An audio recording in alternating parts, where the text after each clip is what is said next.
Oke, ya kasus kali ini adalah kasus no display. Ya, kita lihat di sini ya kode debugnya itu menunjukkan kode CPU ini ya, kode CPU dan kode ininya debugnya menunjukkan DO.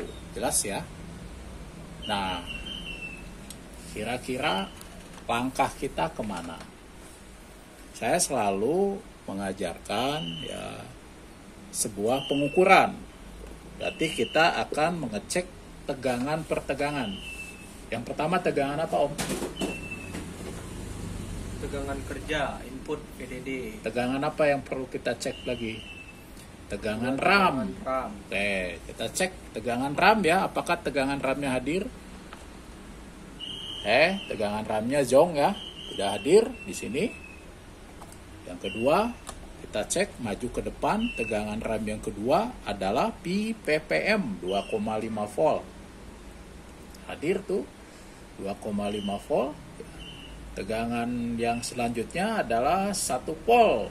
Ya, bisa namanya PDDP, bisa namanya juga PDD-CR ya. Jong juga ya. Kemudian tegangan di sini 1 volt FCH hadir. Kita lanjut lagi ke tegangan core-nya ya. Core-nya untuk V-core-nya 0.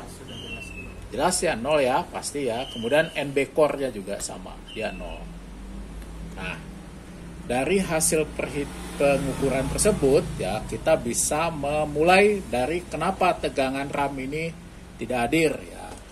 Kita coba analisa kenapa tegangan RAM ini nggak hadir ya. Ini adalah blok RAM ya. Nah, kalau tadi nggak ada short kan dia ya, aman ya di PL-nya itu. Oke, kita cek ya. Ini ada U26. U26 ini menggunakan RT8231A supaya dia bisa bekerja menghasilkan tegangan PDD DDR atau PCC DDR ya, maka IC ini harus kerja ya. Yang pertama syarat dia kerja apa, Om? Input dan input PDD ya, namanya adalah PDD ya. Inputnya dia berasal dari 5V DIMM. Kita cek satu persatu ya. Gunakan board view untuk melacak titik pengukurannya itu. Kita coba ukur di sini ya, Om. Di sini. Oke, 5 volt hadir ya. Yang kedua apa, Om? Syarat kedua, Om? Enable-nya. Yang kedua adalah syarat enable ya. Cuman kalau kita lihat board view di sini tidak ada yang jelas ya, dikatakan oh enable-nya ini, tapi kita butuh skema lagi ya. Nah, di skema enable dari blok RAM itu ada dua. Enable yang pertama itu untuk mengaktifkan lilitan RAM-nya atau PWM-nya. Kemudian setelah PWM ini hadir, ya dia masuk lagi ke dalam IC, kemudian diaktifkan lagi untuk menghasilkan VTT DDR. Ya, jadi di sini ada dua. Ya, bahasanya apa? Bahasa pertama adalah PPP VR PG. Ya, yang kedua adalah SLP S3. Nah, jadi enable PWM-nya namanya adalah di sini S5. Enable VTT-nya namanya S3. Khusus untuk enable PWM, dia berasal dari PPP VR Power Good. Artinya apa? Jadi untuk bisa mengaktifkan blok RAM, maka tegangan 2,5 volt PPPM harus hadir.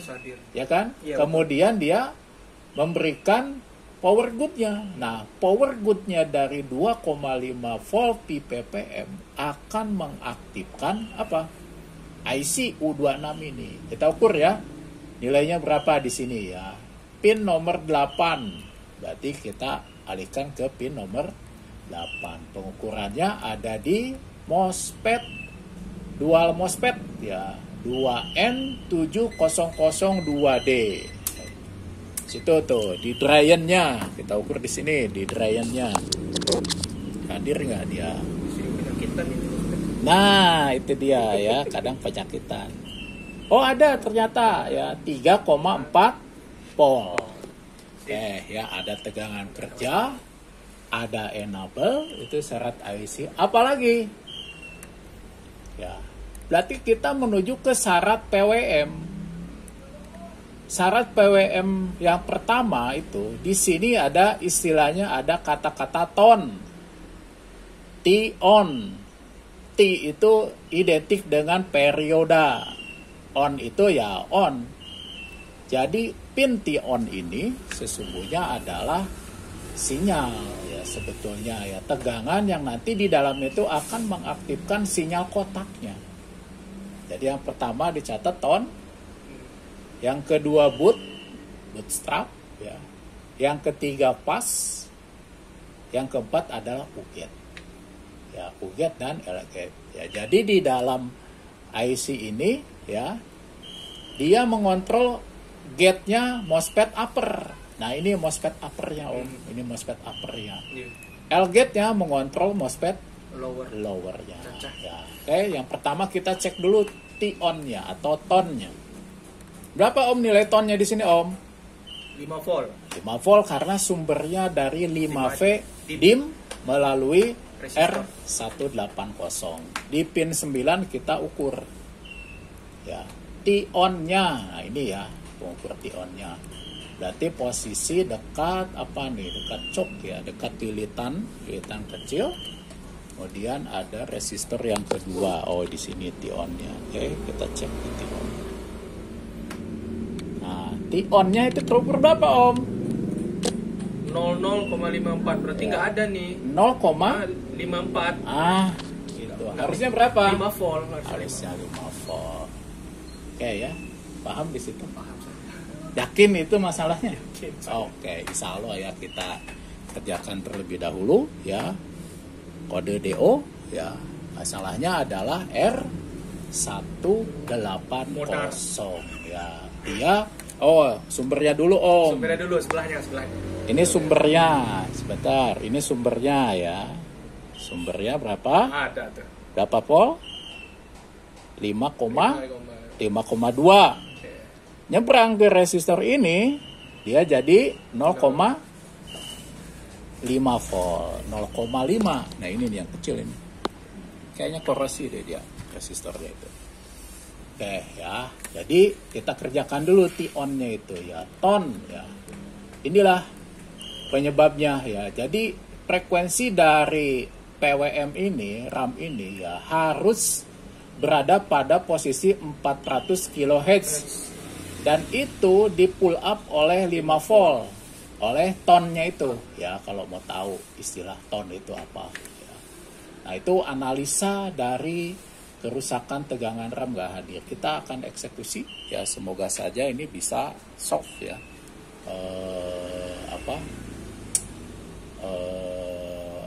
Masalahnya ya. Jadi step by stepnya ya, kalau RAM sudah ada, apakah sudah bisa tampil?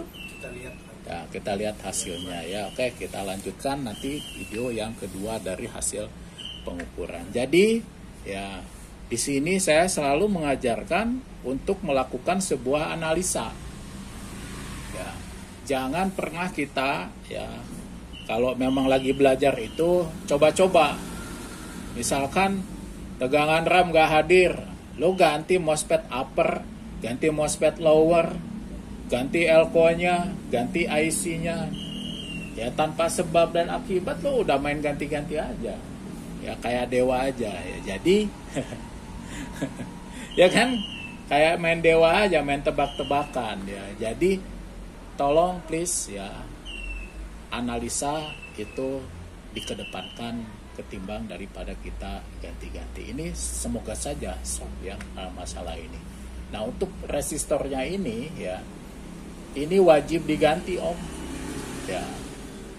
Atau kalau mau try and error, kita boleh menjumper, boleh ya, nggak masalah sih ya. Diganti sih. Ya, diganti Bagus aja ya, biar aman ya gitu ya. Jadi biar tegangan 5 voltnya itu nanti yang masuk ke dalam IC ya, arusnya tidak besar.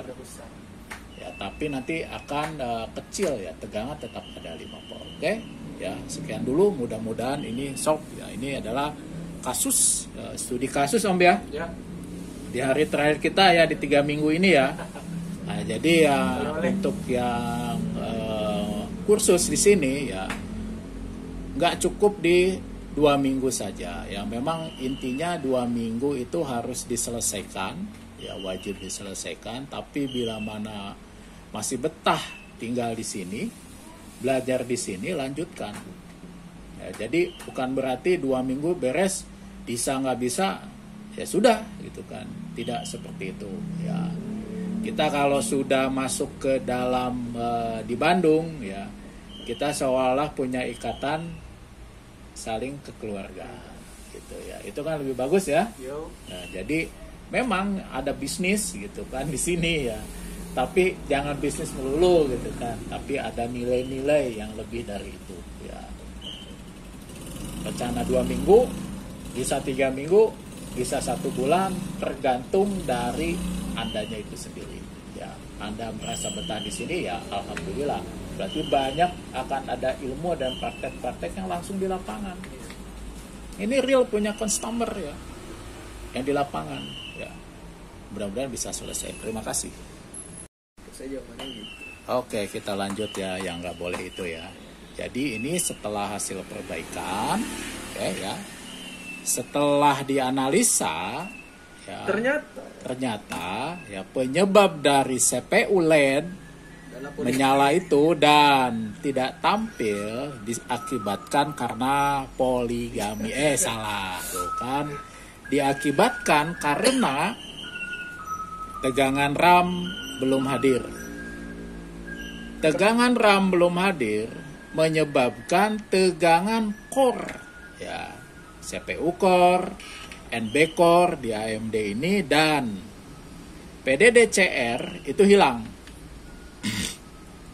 Kenapa seperti itu? Ya, itu yang akan coba kita jelaskan ya di teori-teori sebelumnya. Mungkin saya sudah pernah sampaikan ya ke kawan-kawan peserta ini. Nah, jadi analisa ketika kita mendapati sebuah komputer sudah bisa di-switch dan dilengkapi dengan LED debug atau EZ debug LED, ya pertama itu ya harus memastikan dulu tegangan RAM. Ya, terus ya berurutan, jangan dulu tegangan yang lain-lain. Ya. Tegangan RAM, PPM, ya PDDCR, VCore, baru GFX core. Dan tegangan yang terukur pun jangan asal ada tegangan. Ya. Tapi kita harus tahu berapa nilai value-nya dari tegangan itu. Contoh seperti tadi waktu kita akan menganalisa ini ya, menganalisa kerusakannya itu. Ya. Pada U26 ini ya, itu ternyata syarat dari PWM-nya itu kerja ya belum terpenuhi. Sedangkan syarat kerja IC dan enable-nya ada. Betul kan? Nah, kalau kita kurang memahami apa sih yang menjadi syarat kerja dari IC ini, ya kita paling-paling cukup hanya di pengukuran apa? Tegangan kerja dan enable. Betul nggak? Ya. Selanjutnya nggak tahu ganti MOSFET-nya. Ya kan? Seperti yang kita lihat lah di tempat lain. Ganti IC, babatin elko-nya, ya. Hasilnya nihil juga ya. Jadi seberapa pentingkah kita bisa menganalisa cara kerjanya sebuah IC? Ya, tentu saja kita butuh pendampingan ya. Ya, jadi IC RAM ini menghasilkan 2 tegangan. Yang pertama tegangan PWM, namanya PDD RAM. Yang kedua, ya setelah PDD RAM-nya, ya tegangan tadi masuk ke dalam IC, ya, dan ada enable namanya sleep S3 atau S3 untuk menghasilkan VTT DDR tadi, ya 0,6 volt. Ya, jadi itu ya cara penyelesaiannya ini di tempat saya di sini ya. Tidak main tebak-tebakan. Jadi mohon maaf kepada kawan-kawan yang banyak tanya di YouTube mungkin. di Facebook, itu apanya, jangan pernah menanyakan seperti itu. Ya, tetap kita sebagai teknisi itu mengedepankan analisa. Apalagi ini dalam proses pembelajaran, ya, pendampingan Om ya. Ya. Nah, ya, sering kita memang di Bandung ini sedikit sih muridnya, nggak terlalu banyak, dan kita batasi ya. Supaya apa? Supaya benar-benar siswa itu mendapatkan pendampingan. Dan ini kasus real. Ya, nggak ada teori-teori dari pagi sampai sore melelahkan ya. Dan hasilnya pun ya begitulah. Ya. Oke, selamat siang. Terima kasih. Jadi kasusnya kita tutup ya karena sudah tampil. Ini miliknya Prayoga. Ya, dari mana sih? Jatim ya. Oh, ini Bondowoso ya. Ini dari kiriman dari Bondowoso, Surabaya. Kasusnya no display. Kasus lainnya adalah CPU debug. Sekarang sudah dalam posisi tampil normal ya. Itu kita lihat di sana ya. Oke, selamat siang. Terima kasih.